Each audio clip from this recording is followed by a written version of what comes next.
السلام عليكم ورحمة الله وبركاته. إن الحمد لله نحمده ونستعينه ونستغفره ونعوذ بالله من شرور أنفسنا ومن سيئات أعمالنا. من يهده الله فلا مضل له ومن يضلل فلا هادي له. وأشهد أن لا إله إلا الله وحده لا شريك له وأشهد أن محمدا عبده ورسوله صلى الله تعالى عليه وعلى آله وصحبه وسلم تسليما كثيرا.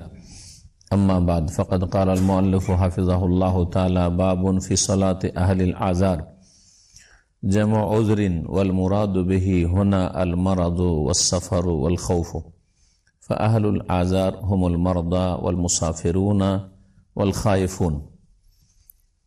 أولا صلاة المريض، يلزم المريض أن يؤدي الصلاة قائما، وإن احتاج إلى الاعتماد على عصا ونحوه في قيامه أو مستندا على جدار ونحوه، لأن ما يتم الواجب إلا به فهو واجب।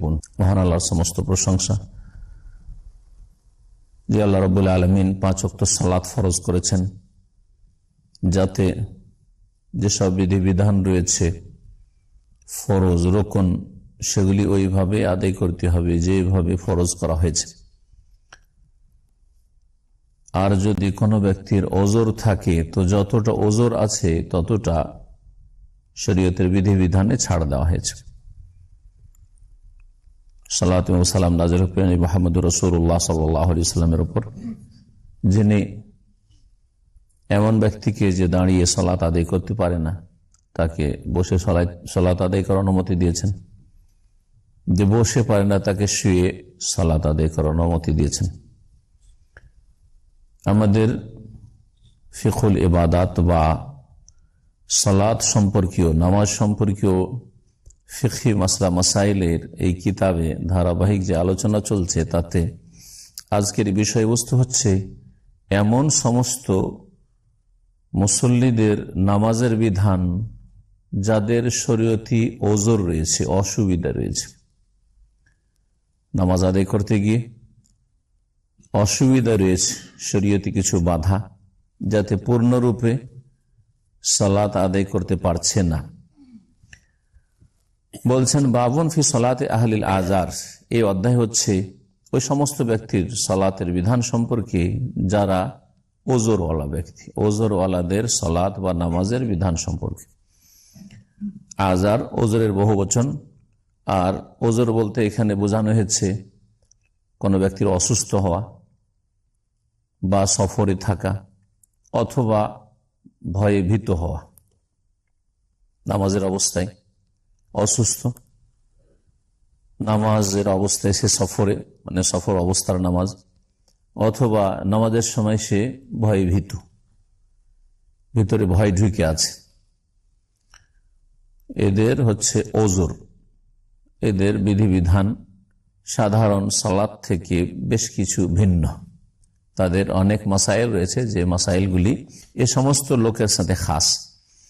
সুতরাং ওজরওয়ালা ব্যক্তি কারা? হুমুল মারদা, যারা পীড়িত মানুষ, অসুস্থ মানুষ, ওল মুসাফিরুন, যারা মুসাফির মানুষ, ওল খায়ফুন, আর যারা ভয়ে ভীত, কোনো ভয় আছে, সে ভয় কাফের মুশরিকের হোক, যেমন নবী করিম সাল্লাল্লাহু আলাইহি ওয়াসাল্লামের জামানায় কাফের মুশরিকদের আক্রমণের ভয় ছিল সাহাবায়ে কেরামদের উপর সফরে বাইরে, অথবা মদিনায় আছে, খন্দকের যুদ্ধে ঘেরাও করে আছে, সেটাও ভয়ের অবস্থা।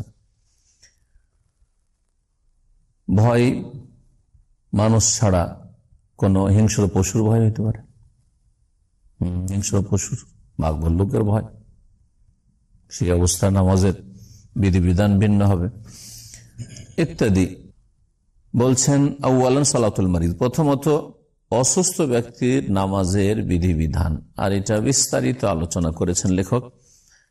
এটাই আজকের মূল আলোচনা। আর তারপরে যদি সময় আমাদের কাছে থাকে তো একটা ছোট্ট আলোচনা হচ্ছে যে বাহনের অবস্থায় থাকা ব্যক্তির নামাজের বিধান খানিকটা সাধারণ অবস্থা থেকে ভিন্ন। বাহনে, যানবাহনে আপনি আছেন, আর সেই যানবাহন আপনার আয়ত্তে নেই, আপনার আয়ত্তের বাইরে থামানো, এরকম যানবাহন, যেমন এরোপ্লেন, বাস, আর থামছে না নামাজের স্বামী। অমুসলিম দেশে আছেন, মুসলিম দেশে তো আলহামদুলিল্লাহ, সৌদি আরবে তো সমস্যা নেই, নামাজের টাইমে টাইমে থামছে।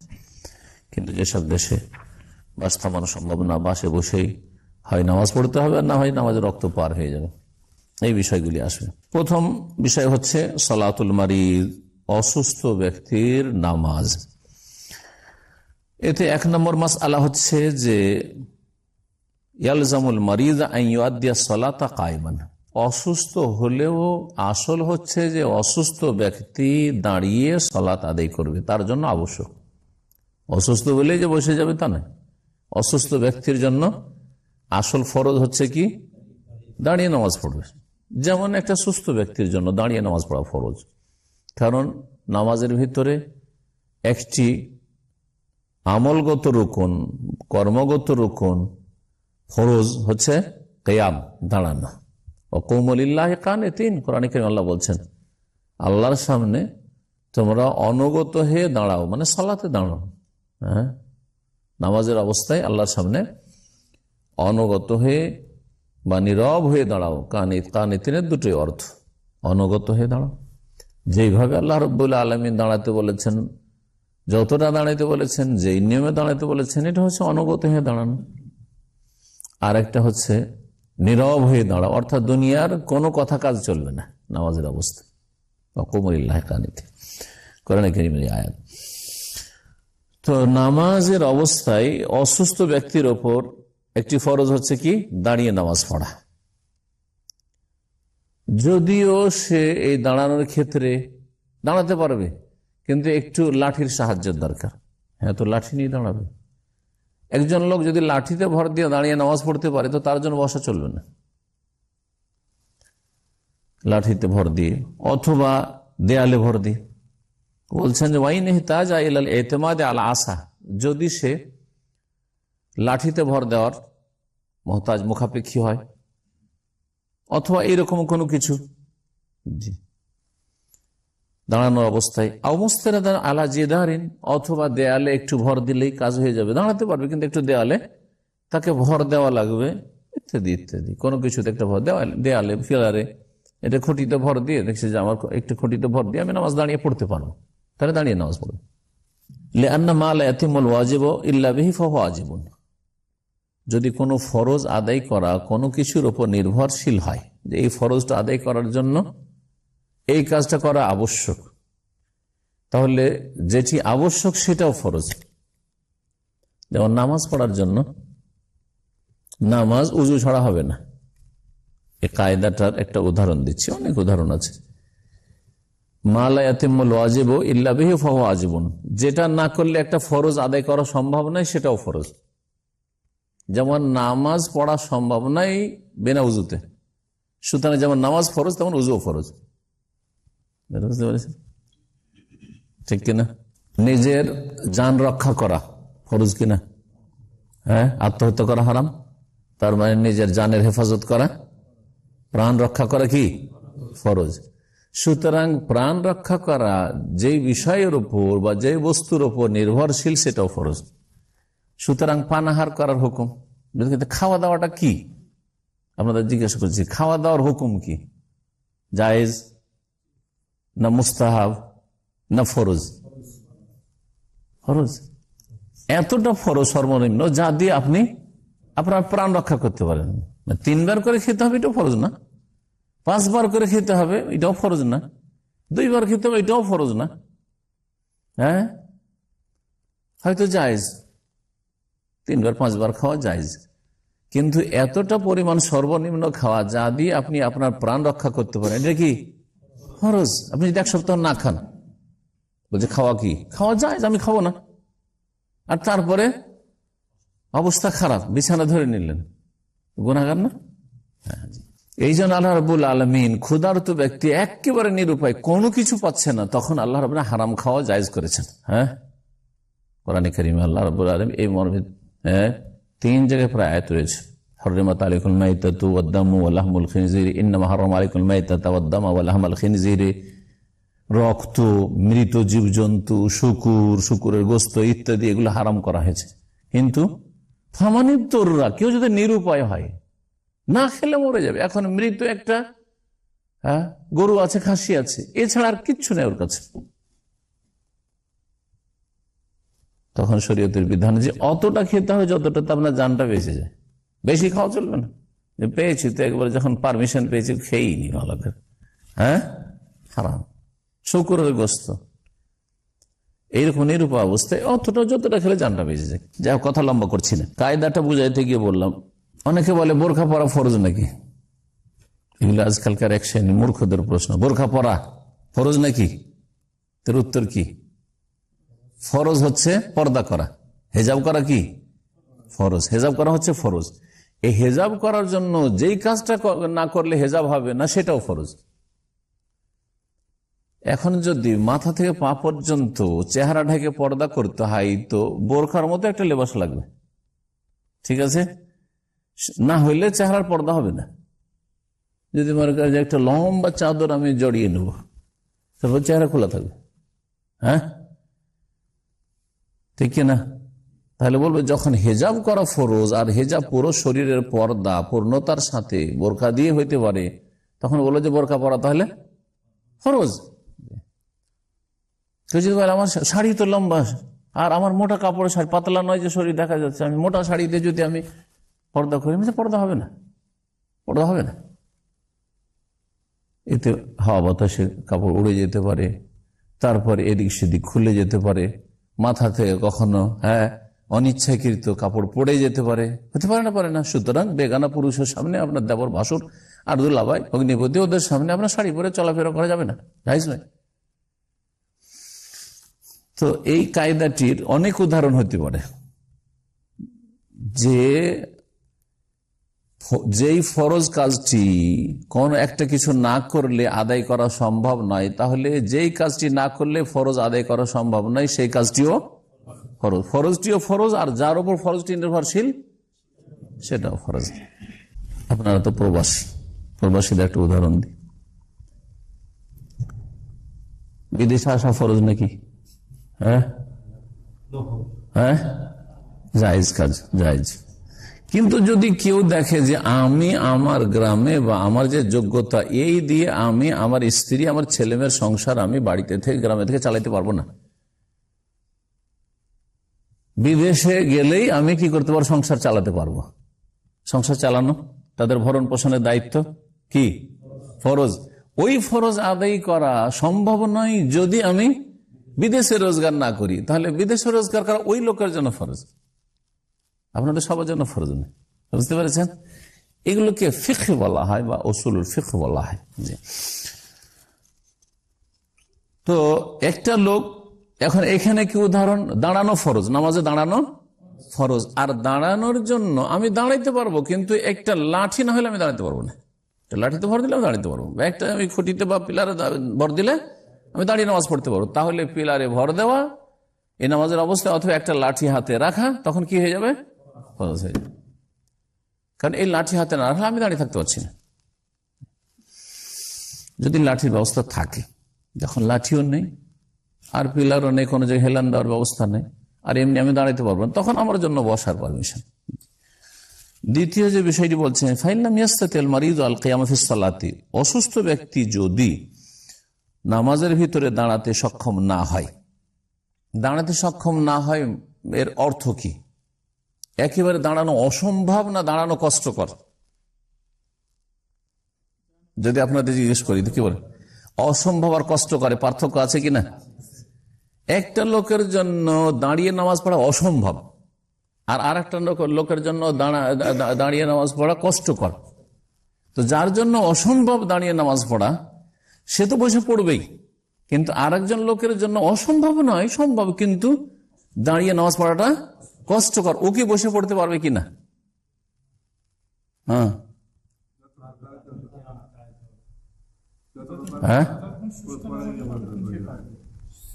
যদি 1 মিনিটও পারবে না, মানে একেবারে অপারগ না, কিন্তু বড় কষ্ট, হালকা কষ্ট না, হালকা কষ্ট। একটা ক্লান্ত লোক দাঁড়িয়ে থাকতে কষ্ট লাগে, মনটা বসতে চাই, ওটা চলবে না। আমি খুব ক্লান্ত আছি, আজকে বসে যাব। শরীয়তের বিধান হচ্ছে যে অসম্ভব হওয়া জরুরি নয়, কষ্টকর হইলেই হলো। স্পষ্ট কষ্ট হচ্ছে আমার দাঁড়িয়ে নামাজ পড়তে, তাহলে আমার জন্য বসা জায়েজ, বসা জায়েজ। জি হ্যাঁ। বলছেন যে অসুস্থ ব্যক্তি যদি দাঁড়াতে সক্ষম না হয়, কেমন সক্ষম না হয়? বিয়ান আজেজ আনহু, সে অপারগ, একেবারে পারছেই না, হয়তো একটা অবস্থা যেটা বললাম অসম্ভব। আর একটা আউশাক্কা আলাইহি, অথবা তার জন্য কষ্টকর দাঁড়িয়ে নামাজ পড়া, বড় কষ্ট হচ্ছে। ওয়া তাহাররাজা মিন যালিকা, আর এতে সে নিজের ওপর কষ্ট অনুভব করছে, নিজের জন্য কষ্ট অনুভব করছে। যেন অনেকের ধরেন পায়ে ব্যথা, কোন রকম দাঁড়িয়েও থেকে যাবে কিন্তু বড়ই ব্যথা পাবে, এমন ব্যথা কষ্ট যে তাতে ওর খুশুই নষ্ট হয়ে যাচ্ছে। ও ব্যথা নিয়ে পেরেছেন, ও কি আর সূরা শুনবে আর সূরা পড়বে, কিন্তু দাঁড়িয়ে থাকতে পারবে। বুঝা গেছে কিনা? এইরকমই বসতে পারবে, পা মড়িয়ে বসতে পারবে, তাই যেমন বসে বা বৈঠকে বসে, কিন্তু পা মোড়াইলে ওর ব্যথাতে বিষেই ও কাতর থাকবে, বসে যেতে পারবে আত্মাহ পর্যন্ত। এটাই যথেষ্ট তার এই ফরজটি ছাড়ার জন্য, মানে অসম্ভব নয়, হয়তো পারবে কিন্তু কষ্টকর তার জন্য। দুটো অবস্থায় আর কি, এটা হলো একটা বিষয়। আর একটা হচ্ছে যে দাঁড়িয়ে হয়তো নামাজ পড়ে নিতে পারবে, কিন্তু দাঁড়িয়ে যদি নামাজ পড়ে তাহলে তার অসুস্থতা বেড়ে যাবে, যে রোগটা আছে রোগটা কি হবে? বেড়ে যাবে। এটা তৃতীয় অবস্থা হইল। আর একটা অবস্থা হচ্ছে যে যদি দাঁড়িয়ে নামাজ পড়ে তাহলে তার যে চিকিৎসা চলছে এই চিকিৎসাতে লেট হয়ে যাবে, তার রোগের আরোগ্যে বিলম্ব হয়ে যাবে। এগুলো হচ্ছে শরীয়তের বিধান। এতগুলো ক্ষেত্রে আল্লাহ ছাড় দিয়েছে, ইন্নাম আল ওসরি ইউসরা, যেখানে একটু মুশকিল কঠিন সেখানে আল্লাহ কি করেছেন? সহজ করেছেন। এই চারটি অবস্থা, ইউসাল্লি কায়েদান, বসে নামাজ পড়বে, অপারগ একবারে দাঁড়াতে পারছে না, অথবা দাঁড়িয়ে নামাজ পড়তে কষ্ট হচ্ছে, অথবা দাঁড়িয়ে নামাজ পড়লে ভয় লাগে যে আমার রোগ বেড়ে যাবে, ডাক্তার বলেছে আপনারা দাঁড়ানো চলবে না, অথবা তার যে চিকিৎসা চলছে তোমার চিকিৎসাতে লেট হয়ে যাবে। জি হ্যাঁ, এই চারটি অবস্থা, এই চারটি অবস্থায় ইউসাল্লি কায়েদান, বসে নামাজ পড়তে পারবেন। তারপরে আরো ক্লিয়ার করছেন, ওয়ালা ইউশতারাতুল ইবাহাতিল কউদ ফি সলাতি তাআযযুরুল কিয়াম, বসে নামাজ পড়ার বৈধতার জন্য দাঁড়ানো অসম্ভব হওয়া শর্ত না।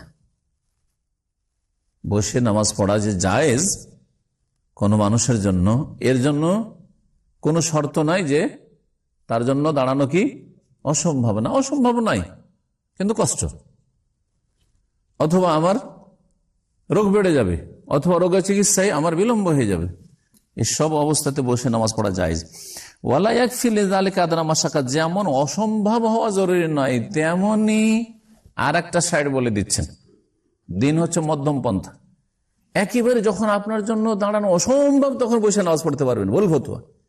ঠিক তেমনি কেউ যদি ফতুয়া দেয় এত ঢিলা ফতুয়া যে আপনার একটু কষ্ট লাগলে বসে যেতে পারেন, একটু কষ্ট লাগলেই বসে যেতে পারেন, চলবে। মাথার ব্যথাতে কষ্ট লাগছে, লাগে না, বসে যাবেন। জ্বর, কিছু গায়ে জ্বর, কষ্ট লাগছে, কিন্তু এমন নয় যে আপনি থরথর করে কাঁপছেন, পড়ে যাবেন বা কিছু এরকম ভয় লাগছে না, ওইরকম কিছু না, তো বসে যাবেন না। তো বলছেন ওয়ালা ইয়াকফি লিযালিকা আদনা মাশাক্কা, আর এর জন্য অল্প কষ্ট হওয়াও যথেষ্ট নয়, যে একটু অল্প কষ্ট হচ্ছে সেজন্য পট করে বসে গেলে নামাজে, ফরজ নামাজে চলবেন। এই সমস্ত বিধানগুলি কিন্তু ফরজ নামাজের ক্ষেত্রে চলছে, সুন্নত নামাজের ক্ষেত্রে, নফল নামাজের ক্ষেত্রে, ফরজ ছাড়া যত নামাজ রয়েছে সবগুলি নামাজ দাঁড়িয়ে পড়তে পারবেন, তারপরও বসে পড়লে নামাজ হবে। এর আগে এই মাসলা নিয়ে আলোচনা হয়েছে, হবে, তবে নেকি আধা নেকি, যার বেশি নেকি দরকার নাই ও এরকম বসে বসে খোঁড়ার মতো নামাজ পড়ুক। যেমন ভারত, বাংলাদেশ, পাকিস্তানে বিদাতীদের লক্ষণ হচ্ছে নফল পড়া বসে বসে, মাগরিব পর নফল বসে পড়া, এশা পরে নফল বসে পড়া, বুঝা গেছে না? তো ওদের বেশি নেকির প্রয়োজন নেই। নবী করিম সাল্লাল্লাহু আলাইহি ওয়াসাল্লামের সাহাবীরা এই মসজিদে বসে বসে নামাজ পড়ছেন, এইরকম দৃশ্য কোনো দিন একদিনেরও ছিল না, জীবনে কোনো সাহাবীর ছিল না। তাহলে যখন ছিল না তারা রাসূলুল্লাহ সাল্লাল্লাহু আলাইহি ওয়াসাল্লামের সাথে থেকে, তাহলে এটা সুন্নত নয় যে বসে বসে নফল পড়েন, নফল মানে বসে পড়তে হবে, এটা বেদাতি ধারণা। নফলের ক্ষেত্রে বসে পড়লে অর্ধেক নেকি পাবেন, তার মানে এই নয় যে আপনি বসে বসে পড়া শুরু করবেন, তা আপনার অনীহা, তাহলে ভক্তি নেই নেকির ওপর। টাকার ক্ষেত্রে 1000 রিয়াল বেতন, আর যদি বলে দেওয়া হয় 2000 বেতন, কফিল টফিল সব ছেড়ে দিয়ে একামা ফেলে দিয়ে দৌড় দিবে, যা কোনো রকম করে বৈধ করে নেব।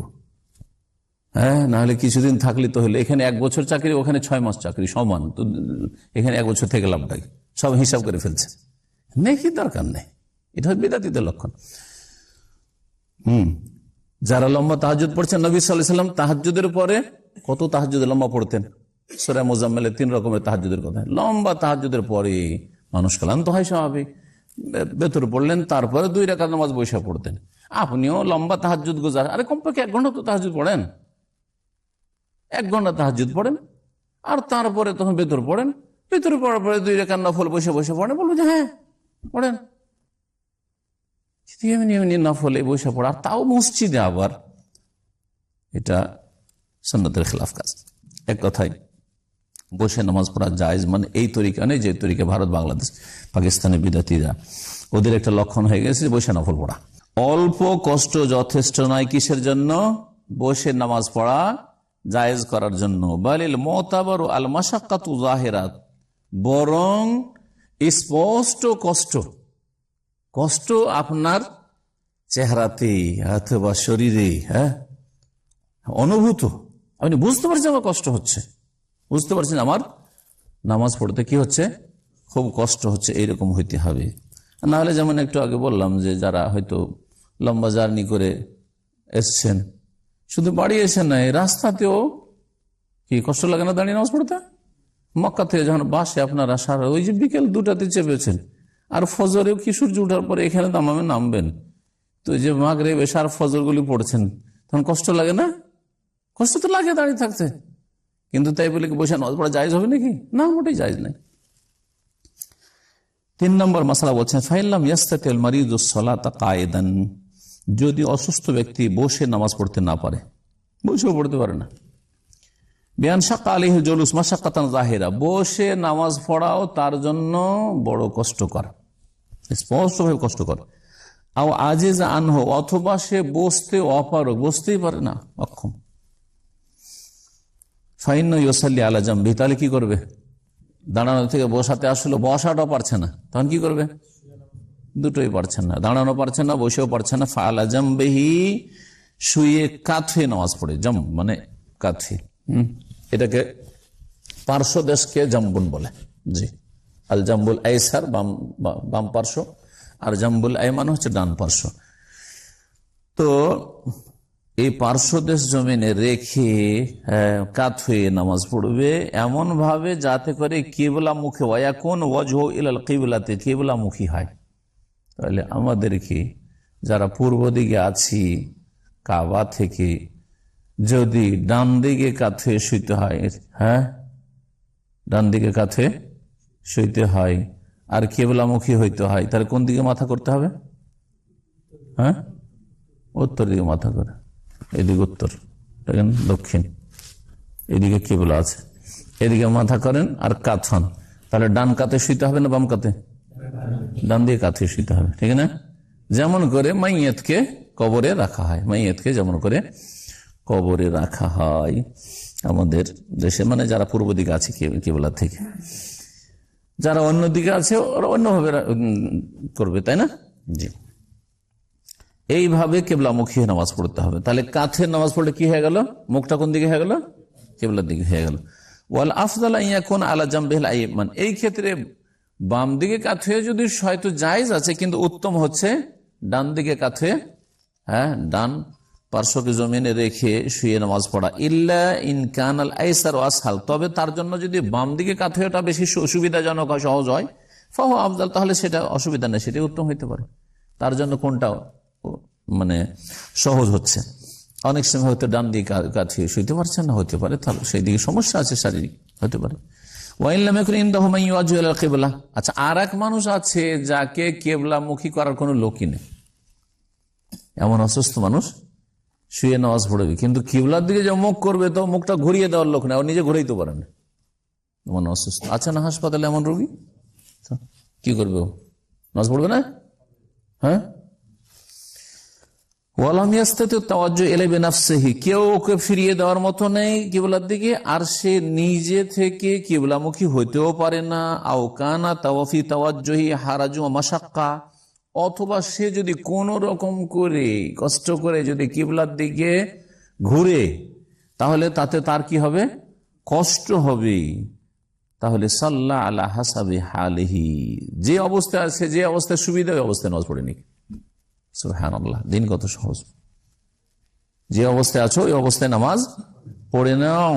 এলা আইয়ে জেহাতিন তাসুল আলী, যেদিকে মুখ করে হোক না কেন, তখন কিবলা আর শর্ত নেই, তখন কিবলা আর শর্ত নেই। 4 নম্বর মাসালা, ফাইজ আলাম ইয়াকদিরুল মারিদ আন ইউসাল্লি আলা জামবিহি, শুয়েও নামাজ পড়তে পারেন। তাআয়্যানা আলাইহি আন ইউসাল্লি আলা যাহরিহি, শুয়া মানে শোয়াটা একটা হচ্ছে ডান দিয়ে কাঁথে শোয়া, এতক্ষণ আলোচনা ডান দিয়ে কাঁথে এইভাবে শুইতে পারছেন, এটা উত্তম। কিন্তু এইভাবে পারছেন না, ডান পার্শ্বদেশ জমিনে রেখে যদি শয় আর তো কিবলামুখী হয়ে গেল, যেটা বললাম এটা সবচেয়ে উত্তম। কিন্তু ওটা করতে পারছে না, ওটা যখন করতে পারবে না তখন চিত হয়ে শুয়ে নামাজ পড়বে। কি করবে? চিত হয়ে শুইলে কিবলা কেমন করে সামনে হবে তা শুনুন। বলছেন যে পিঠের ভরে শুয়ে, পিঠের ভরে মানে চিত হয়ে শোয়া। ওয়াতাকুন রিজলাহু, তখন তার 2 পা কোন দিকে হবে? এলাল কিবলাতে, কিবলার দিকে হবে। মাল ইমকান, যথাসাধ্য, যথাসাধ্য কিবলার দিকে পা করবে। হ্যাঁ, আর চিত হয়ে শুইবে। তাহলে মুখটা কোন দিকে আছে? কিবলার দিকে আছে। আর তার সাথে যদি বালিশ থাকে বা একটু মাথার নিচে একটু উঁচা করা থাকে তো আরো ভালো, হয়ে কিবলামুখী হয়ে গেল। আর যদি নাও হয়, ধরেন তার কাছে কোনো বালিশও নেই, কিছু নেই, মাথাটা একটু উঁচা করবে, তারও কোনো ব্যবস্থা নেই, কোনো অসুবিধা নেই, কিবলামুখী আছে সে। যখন শুয়ে গেছে চিত হয়ে কিবলার দিকে পা করে, তার মানে তার মুখটা কোন দিকে আছে?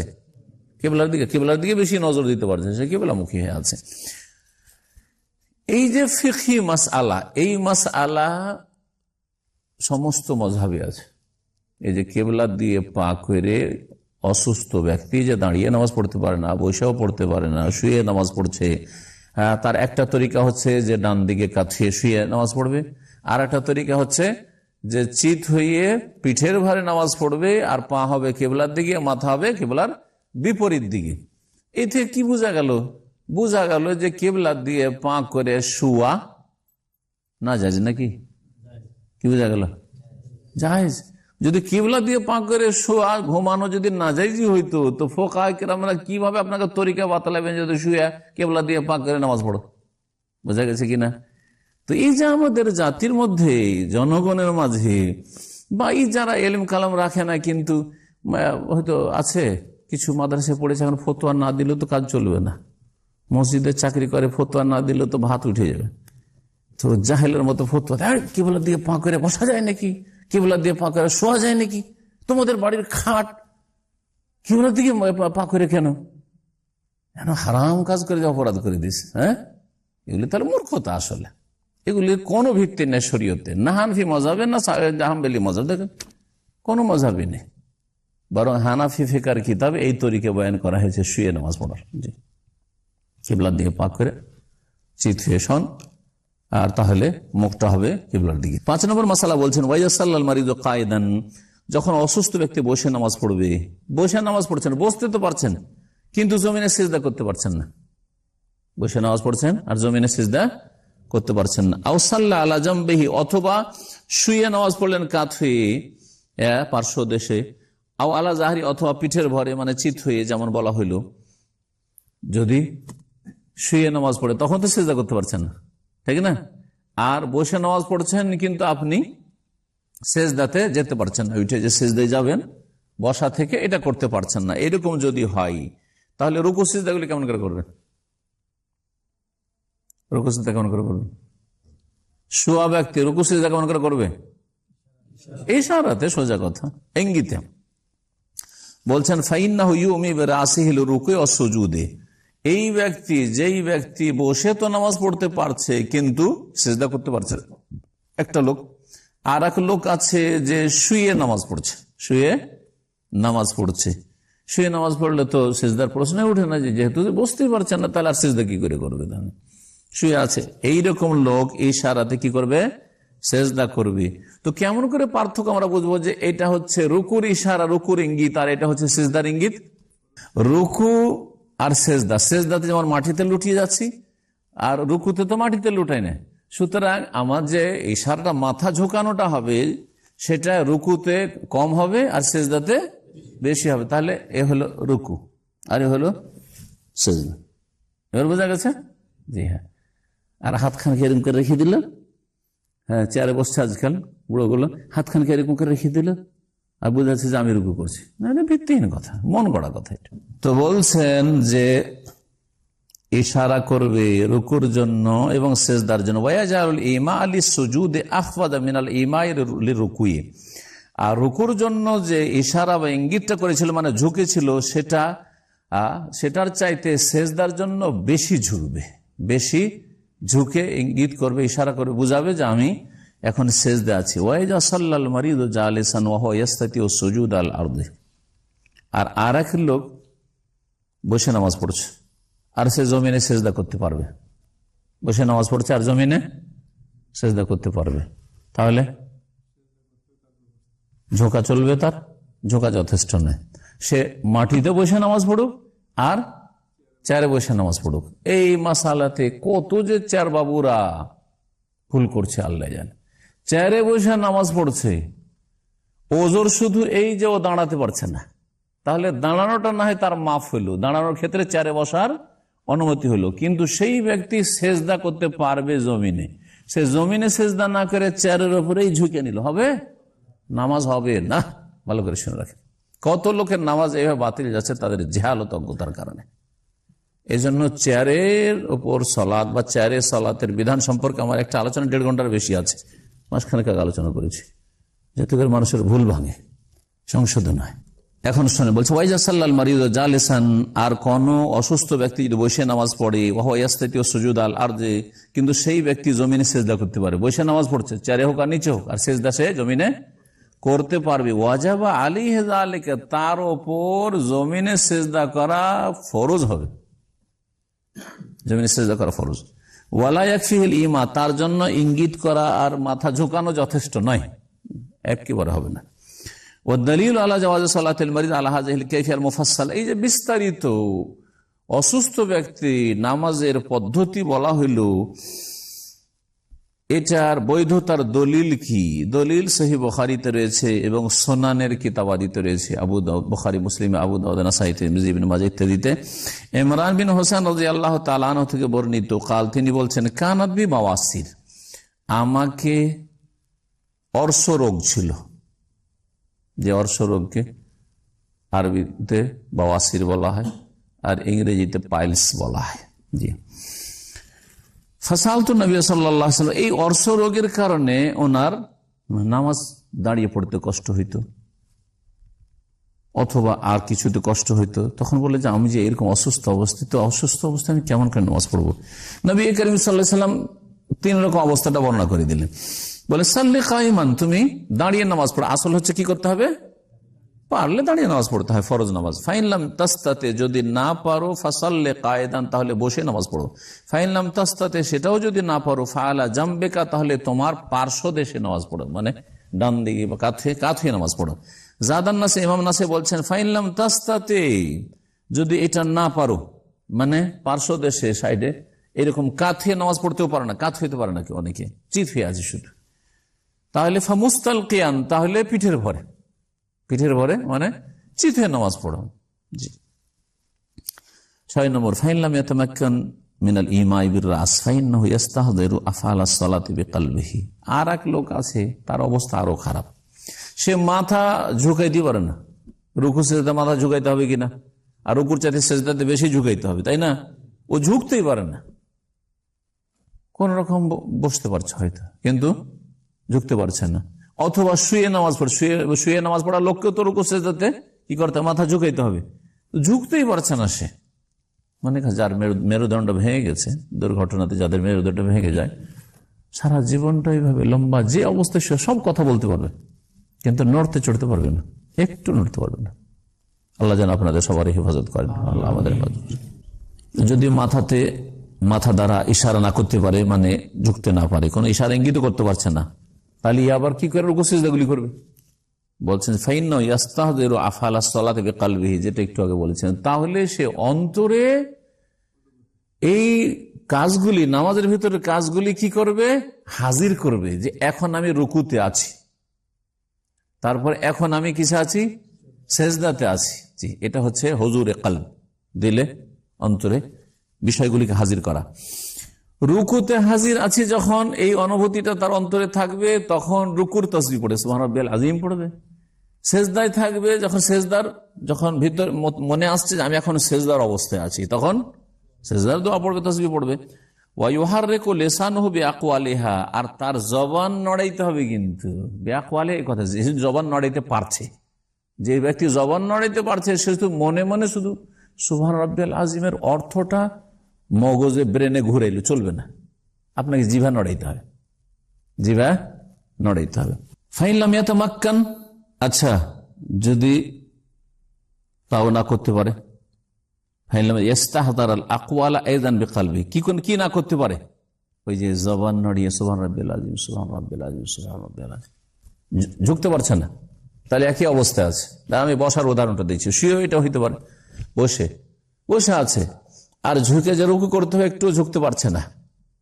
অনেকের ঘাড়ে এমন ব্যথা যে ও একটু ঝুঁকাইতে পারছে না, হ্যাঁ, বসে নামাজ পড়ছে। এখন আমার সূরা যেন পড়া হয়ে গেছে, আল্লাহু আকবার, হ্যাঁ, তারপরে রুকুতে গেলাম, ঝুঁকছি না, কিন্তু রুকুর তাসবিহ, ঠিক না, রুকুর তাসবিহ সে জবানে পড়তে পারছে না। কে জবানে পড়তে পারে না?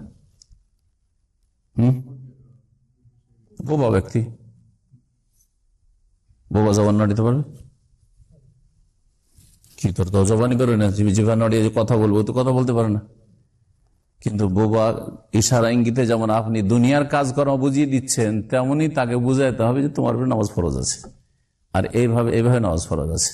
জি হ্যাঁ, এছাড়াও হইতে পারে এমন ব্যক্তি, যেই ব্যক্তি হয়তো হুঁশ ঠিক আছে কিন্তু জবান বন্ধ হয়ে গেছে, অনেকের হয় শেষ অবস্থায়, মৃত্যুর মুহূর্তে অনেকে বলে না যে অমুকের জবান বন্ধ, এতদিন ধরে জবান বন্ধ আছে, বলে না, হুঁশ দিশা আছে, চিনছে ছেলে এটা আমার স্ত্রী, হ্যাঁ, ভাই বোন সবকে চিনছে, কিন্তু জবান বন্ধ আছে, নামাজ পড়াবেন না।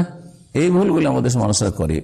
মুমূর্ষ ব্যক্তিকে, অসুস্থ ব্যক্তিকে নামাজ পড়ে না, যতক্ষণ হুঁশ আছে নামাজ ফরজ আছে, যে কোনো অবস্থায় নামাজ পড়তে হুঁশ থাকলে। হুঁশ যখন নেই, নামাজ নেই, নামাজ মাফ। বলছেন যে যদি এটাও না করতে পারে, মানে জিভা নড়াতে পারছে না, তাহলে এই কথাগুলি কিন্তু অন্তর জাগ্রত, মানে হুঁশ আছে, তাহলে অন্তরে সেই তসবিহগুলি, সেই কথাগুলি কি করবে, ফিরাবে। ইস্তাহদার আল আকওয়াল আয়দান বিকলবিহি, অন্তরে ওই কথাগুলি, ওই বাচনিক জিকির বা তসবিহগুলি কি করবে, হাজির করবে, অন্তরে হাজির করবে, যে এখন আমি কি করছি, যেন সুবহান রাব্বিয়াল আযীম পড়ছি, আমার জবান নড়ছে না, সুবহান রাব্বিয়াল পড়ছি, এখন আমি সুবহান রাব্বিয়াল আলা পড়ছি, এখন আমি আল্লাহুম্মা গফিরলি ওয়ারহামনি ওয়াহদিনি ওয়াআফিনি ওয়ারযুকনি পড়ছি, ইত্যাদি। এখন আমি আত্তাহিয়াত পড়ছি, পড়তে কিছুই পারে না, কিন্তু এখন আত্তাহিয়াত পড়ছি, আমি এখন আল্লাহুম্মা সাল্লি আলা মুহাম্মদ পড়ছি, আর অন্তরে পড়ছে। জিকিরে কালবি বলা যেতে পারে, এটাকে কি বলা যেতে পারে? জি হ্যাঁ, একটা হচ্ছে জাহেরি, উচ্চ স্বরে বলা, যে আমি কথা বলছি, এটা উচ্চ স্বরে। আর একটা হচ্ছে সিররি, মানে জিভা নড়ছে কিন্তু ভয়েস বেরোচ্ছে না, কিন্তু জিভা নড়ছে, এটাকে সিররি বলা হয়, মনে মনে পড়া। আর আরেকটা হচ্ছে জিক্রে কালবি, মানে অন্তরে ওই শব্দগুলি বা বাক্যগুলি আসছে, এটা তাই করতে হবে।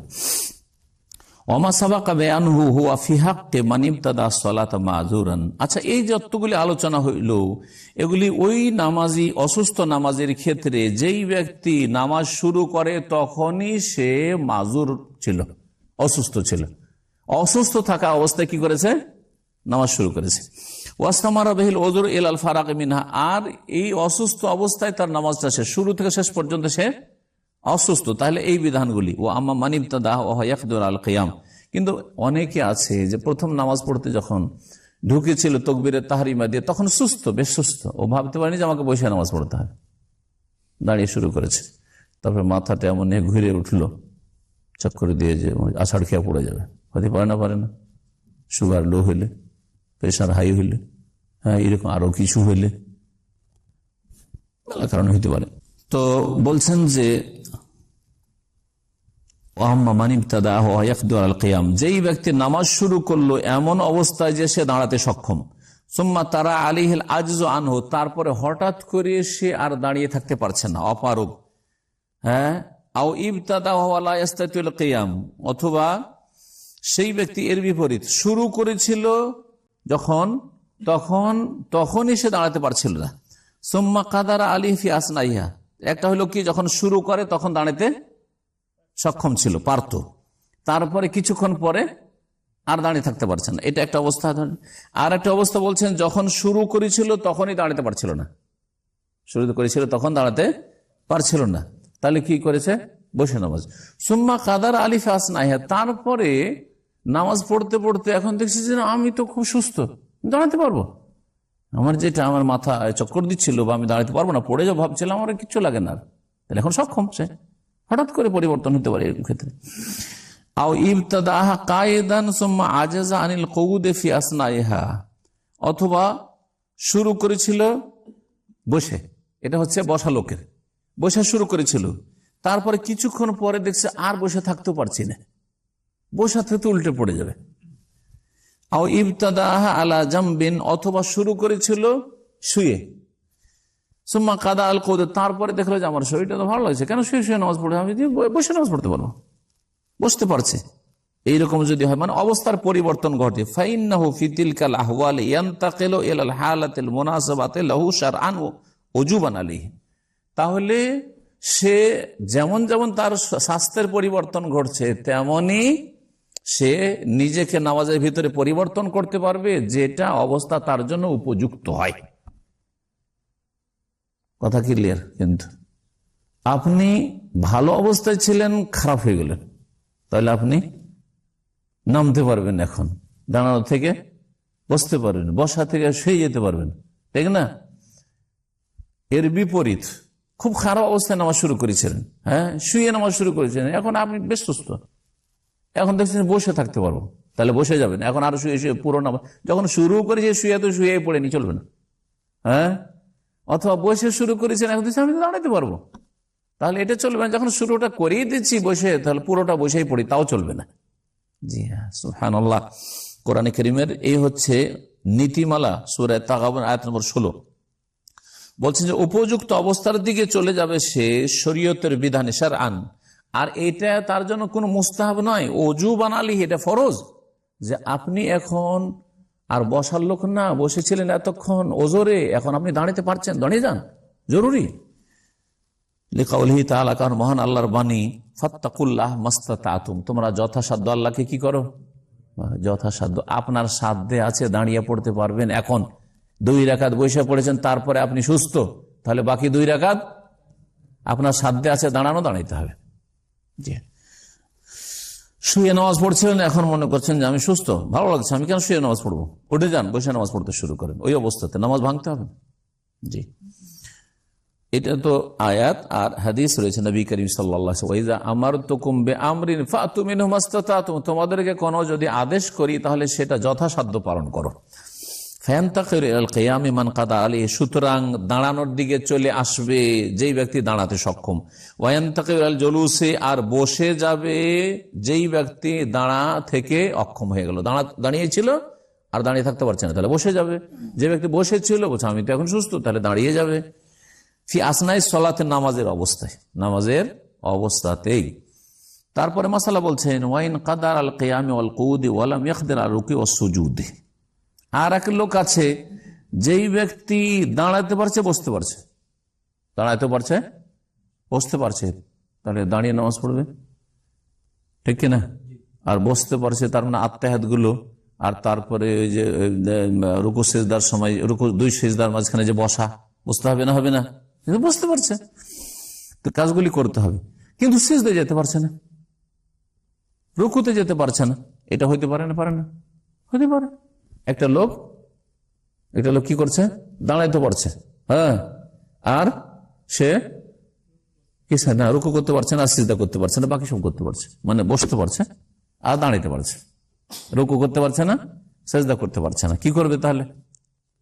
জি, বলছেন যে যেই ব্যক্তি যেটা করতে পারছে না সেটা তার জন্য ছাড় আছে, তখন কি করবে? রুকু আর সিজদাগুলি ইশারাতে করে নেবে। হ্যাঁ, বলছেন যে যেই ব্যক্তি দাঁড়াতে আর বসতে সক্ষম, ওয়ালাম ইয়াকদির আর রুকু অসুজুদ, কিন্তু রুকু সিজদা করতে পারছে না, ফাইন্নাহু ইউমি বিরাসি বিরুকুয়ে কায়মান, রুকুর জন্য ইশারা করবে হ্যাঁ দাঁড়ানো অবস্থায়, আর সিজদার জন্য ইশারা করবে বসা অবস্থায়।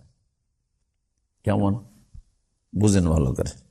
দাঁড়িয়ে নামাজ পড়ছেন, দাঁড়াইতে আপনি পারছেন, হ্যাঁ, আর বসতেও পারছেন, রুকুতে যেতে পারছেন না, তখন রুকুর কাজটা কখন সারবেন?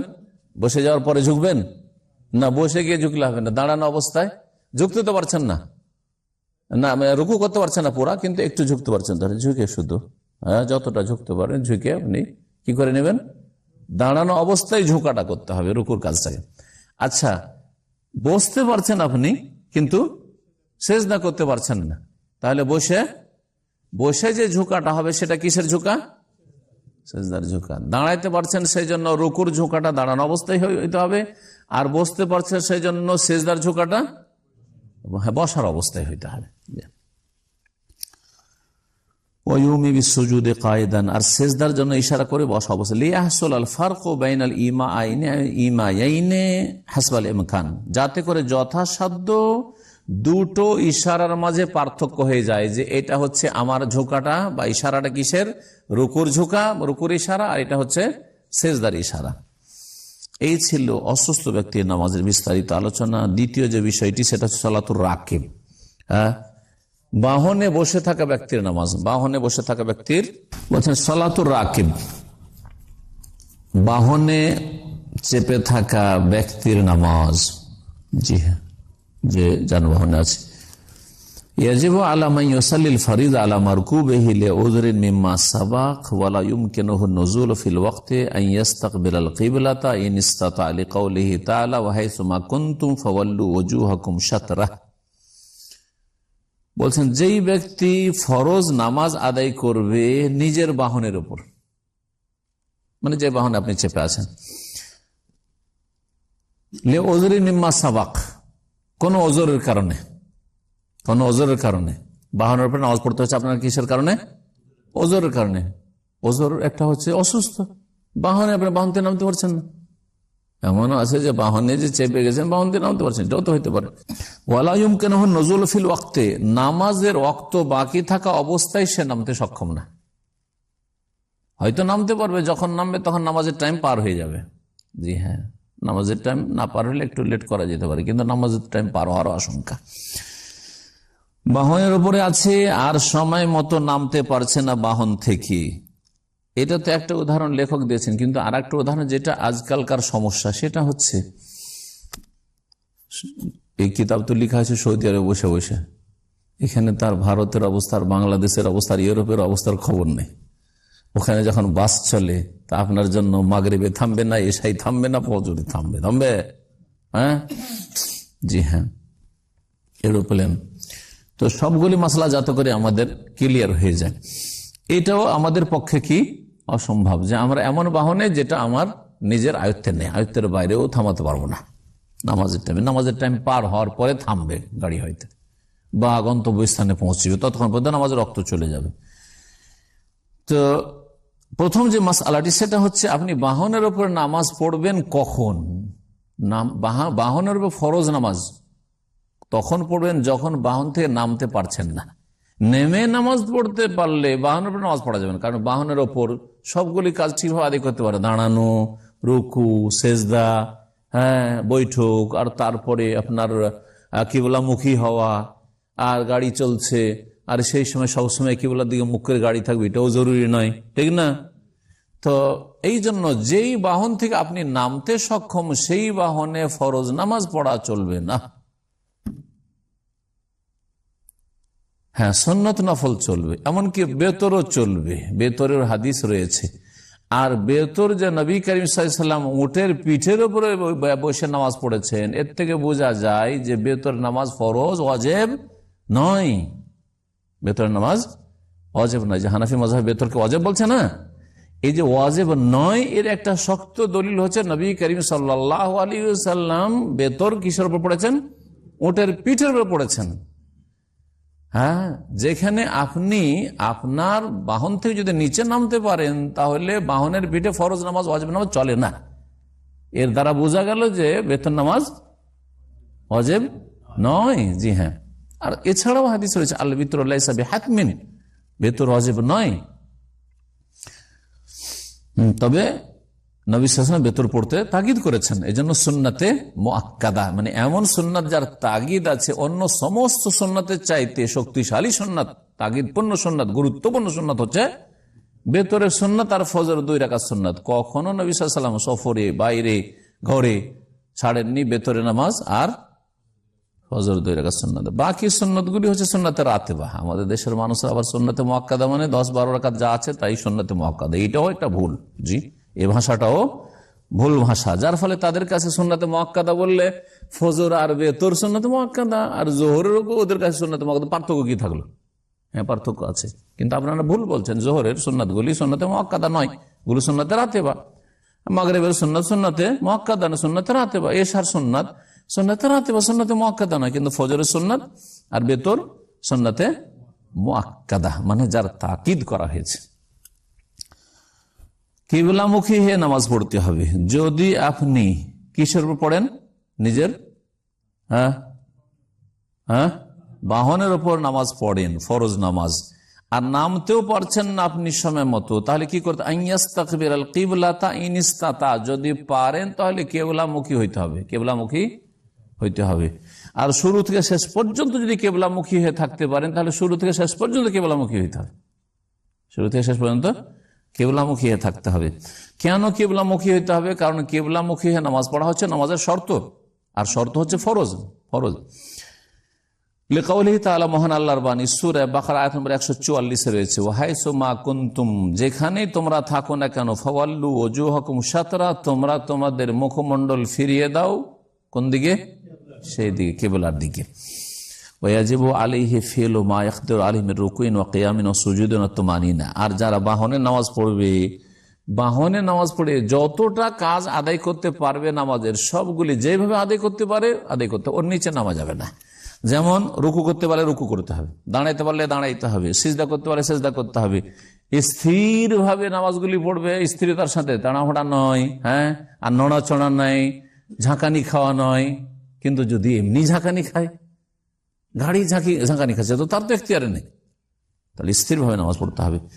লিকাউলিল্লাহি তাআলা, কারণ মহান আল্লাহ বলেছেন ফাত্তাকুল্লাহ মাসতাতাতুম, যথাসাধ্য আল্লাহকে ভয়, সূরা তাগাবুন আয়াত নম্বর 16।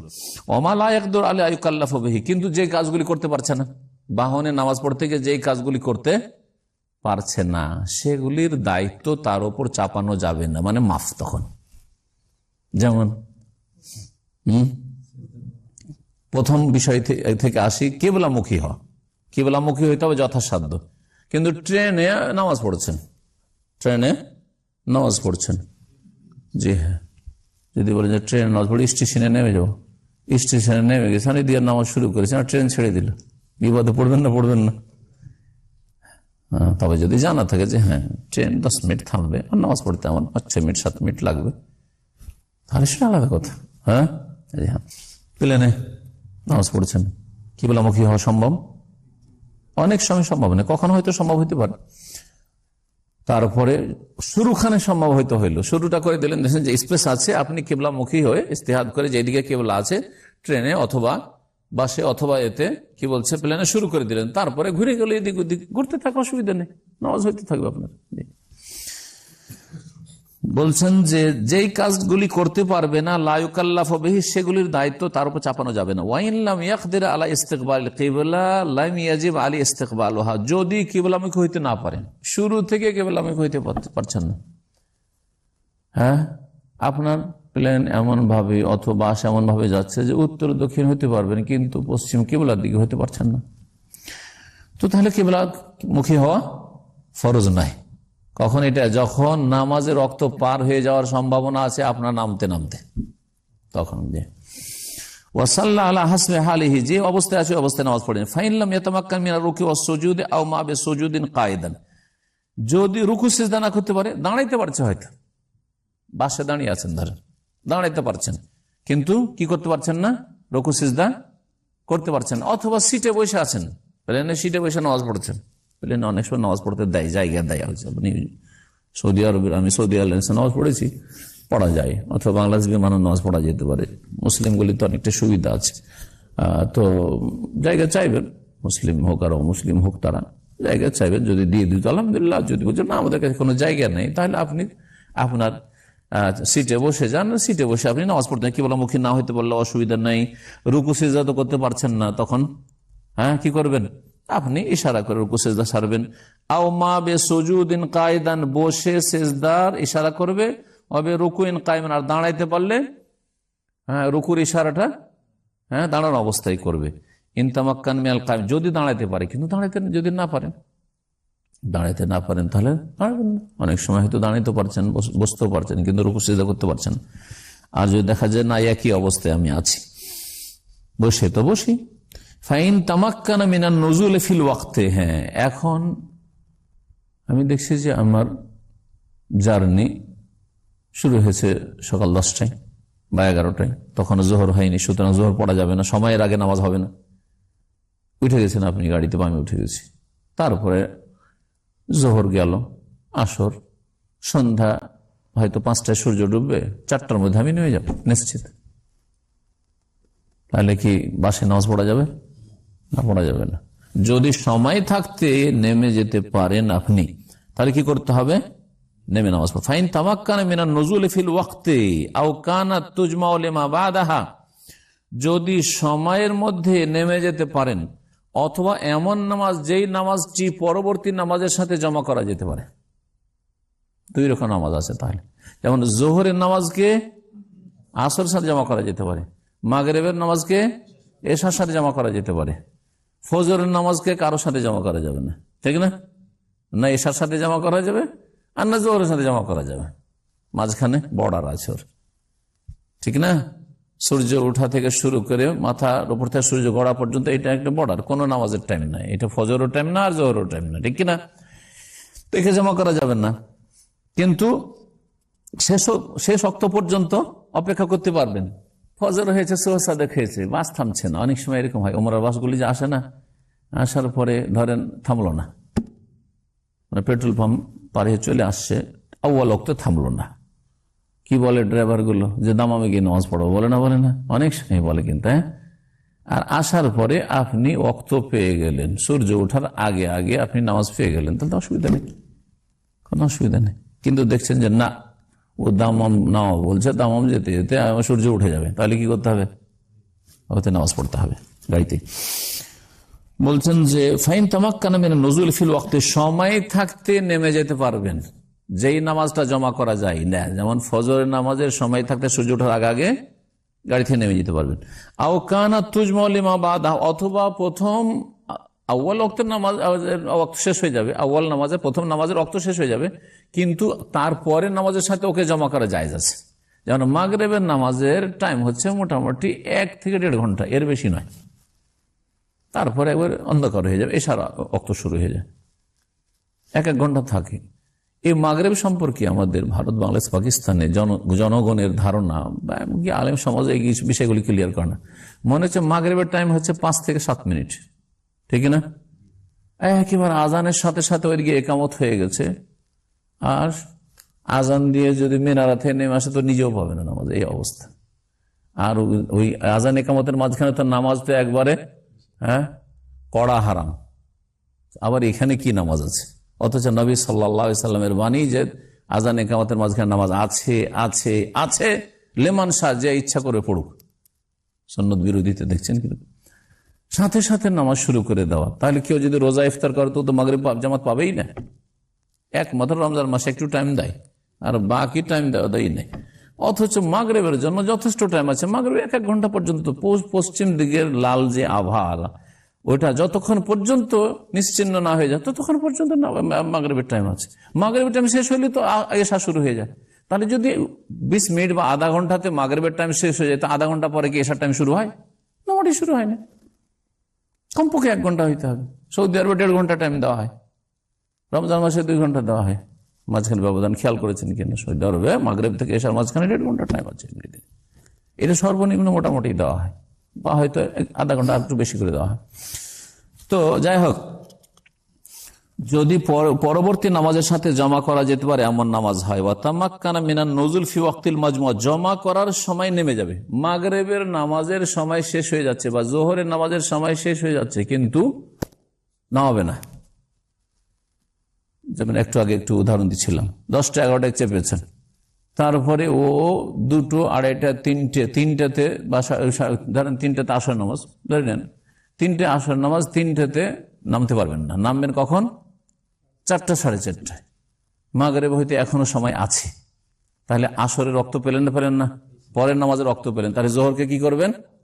আসরের সাথে জমা করবেন, জমা তাখির, যেটাকে বলা হয় জমা তাখির, বিলম্বের জমা। এর বিপরীত মাসালা এখানে বলা হয়নি। আপনি যখন সফর করতে যাচ্ছেন সেই সময় ঠিক জোহরের আজান হয়েছে, প্লেনে চাপতে যাচ্ছেন অথবা গাড়িতে চাপতে যাচ্ছেন ওই সময়, আর যে আপনার জার্নি শুরু হবে তো একবার সূর্য ডুবে অন্ধকার হয়ে যাবে, তার মানে নেমে আসর নামাজ পড়ার কোনো সুযোগ নাই। তখন কি করবেন? জামা তাকদিম করবেন, জামা অ্যাডভান্স জমা করেন, মানে জোহরের টাইমে আসর পড়ে নেবেন, মাগরিবের সময় এশা পড়ে নেবেন। মাগরিবের সময় টাইম পেলেন, মাগরিবের সময় মাগরিব এশা যদি পড়ে নেন 3-2-5 রাকাত পড়ার সময় আছে, আর তারপরে গাড়িতে চাপবেন। কিন্তু যদি চেপে যান গাড়িতে, তাহলে আর এশা পড়ার টাইম পাবেন না, রাত 11টা পার হয়ে যাবে, অর্ধেক রাত 10:30 পৌনে 11টা তো অর্ধেক রাত সে হয়ে যায়, যত বড় রাত হোক না কেন। আজকাল সন্ধ্যা 5টা থেকে শুরু করে ফজর 5টা পর্যন্ত যদি অর্ধাঅর্ধি করেন, তাহলে 6-5 11, 11টা 11:30 না 11, 5টা থেকে 5টা 12 ঘন্টা না, 12 ঘন্টাকে 6-5 11, রাত 11টায় এই বড় রাতেও এশার নামাজের টাইম শেষ। তাহলে আমাদের জনগণ যে ভুল বুঝে যে অর্ধেক রাত মানে রাত 12টা, ওরা ইংরেজি বুঝে, মানে রাত 12টাতে যেহেতু ডেট চেঞ্জ হয়, তারিখ চেঞ্জ হয়, হ্যাঁ ইংরেজি, সেই জন্য বুঝে। এটা অজ্ঞতা, এটা ঠিক না। আপনার রাতটাকে ভাগ করতে হবে, সূর্য ডুবা থেকে শুরু করে ফজর আজান পর্যন্ত, এটা হচ্ছে আপনার রাত, এটা ভাগ করে দেখতে হবে। যখন আপনি অগ্রিম জমা করতে পারবেন অগ্রিম জমা করেন, জোহরের টাইমে আসর পড়ে নেন, যদি আশঙ্কা থাকে যে আর চলবে না, আর আপনার জন্য জায়েজ আছে জমা করে যখন সফরে যাচ্ছেন।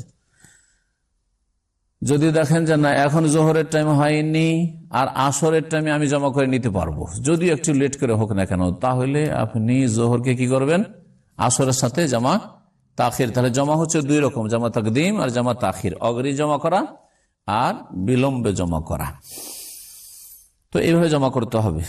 বলছেন যে যদি সময়ের মধ্যে না নামতে পারে বাহন থেকে, অথবা আওকানা তুজমা লিমা বাদে, অথবা নামাজটি পরবর্তী নামাজের সাথে জমা করা যেতে পারে, আর সেই নামাজ ফাইন তামাক্কানা মিনান নুজুল ফিল ওয়াক্তি, সে যদি নামতে পারে সময়ের মধ্যে বাহন থেকে নেমে যেতে পারে, অথবা প্রথম অক্তের নামাজটি দ্বিতীয় অক্তে জমা করা যেতে পারে, যেমন জোহরের নামাজ অথবা মাগরিবের নামাজ, আর দ্বিতীয় নামাজের ওয়াক্তের মধ্যে নেমে যেতে পারবে, তাহলে কি করবে? ইন্তাজার, অপেক্ষা করবে। কিসের অপেক্ষা করবে? তাহলে গাড়িতে আর নামাজ পড়া চলবে না, অপেক্ষা করেন হাত্তা ইয়ানজিলা, নামা পর্যন্ত, ফায়ুসাল্লি সালাতান তাম্মা, তারপরে পূর্ণরূপে নামাজ পড়বেন আপনি আপনার প্লেন থেকে নেমে, আপনার ট্রেন থেকে নেমে, আপনার বাস থেকে নেমে। এই মাসালাগুলির বড় দেশগুলিতে খুব দরকার হয়। ভারতে যদি আপনি সফর করেন কলকাতা থেকে বোম্বাই, তো 50 থেকে 60 ঘন্টা, 52 ঘন্টা সফর তো আমি করেছি। এটা কম ডিস্টেন্স বললাম, মানে 3000 কিলোমিটার, 2.5 থেকে 3000 কিলোমিটার। যদি কেউ আসাম ত্রিপুরা থেকে, কোথায় আসাম ত্রিপুরা দেখি কারো ম্যাপ সম্পর্কে, ভূগোল সম্পর্কে জ্ঞান আছে কিনা? হ্যাঁ, কোন বর্ডারে? পূর্ব দিকে না পশ্চিম দিকে? পূর্ব দিকে, একেবারে ব্রাহ্মণবাড়ির বর্ডার, ঠিক না? ত্রিপুরা ভারতের, ঠিক না?